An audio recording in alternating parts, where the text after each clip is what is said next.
خلافت حضرت ابو بکر صدیق رضی اللہ تعالیٰ عنہ کا واقعہ ہے۔ حضرت عمر رضی اللہ تعالیٰ عنہ روزانہ صبح کی نماز حضرت ابو بکر صدیق رضی اللہ تعالیٰ عنہ کے پیچھے پڑھتے تھے۔ حضرت ابو بکر رضی اللہ تعالیٰ عنہ نماز کے فوراً بعد کہیں روانہ ہو جاتے۔ حضرت عمر رضی اللہ تعالیٰ عنہ اس بات کو اکثر نوٹ کرتے۔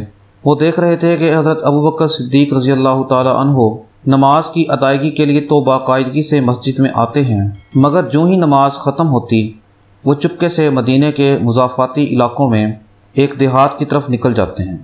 کئی بار ارادہ بھی کیا کہ سبب پوچھ لیں، مگر ایسا نہ کر سکے۔ ایک بار وہ چپکے سے حضرت ابو بکر رضی اللہ تعالیٰ عنہ کے پیچھے چل دیے۔ سیدنا ابو بکر رضی اللہ تعالیٰ عنہ دیہات میں جا کر ایک خیمے کے اندر چلے گئے۔ کافی دیر کے بعد جب وہ باہر نکل کر واپس مدینے کی طرف لوٹ گئے تو حضرت عمر رضی اللہ تعالیٰ عنہ اس خیمے میں داخل ہوئے۔ کیا دیکھتے ہیں کہ خیمے میں ایک اندھی بڑھیا دو چھوٹے چھوٹے بچوں کے ساتھ بیٹھی ہوئی ہے۔ حضرت عمر رضی اللہ تعالیٰ عنہ نے بڑھیا سے پوچھا، اے اللہ کی بندی، تم کون ہو؟ بڑھیا نے جواب دیا، میں ایک نابینا اور مفلس نادار عورت ہوں۔ ہمارے والدین ہمیں اس حال میں چھوڑ کر فوت ہو گئے ہیں کہ میرا اور ان دو لڑکیوں کا اللہ کے سوا کوئی اور آسرا نہیں ہے۔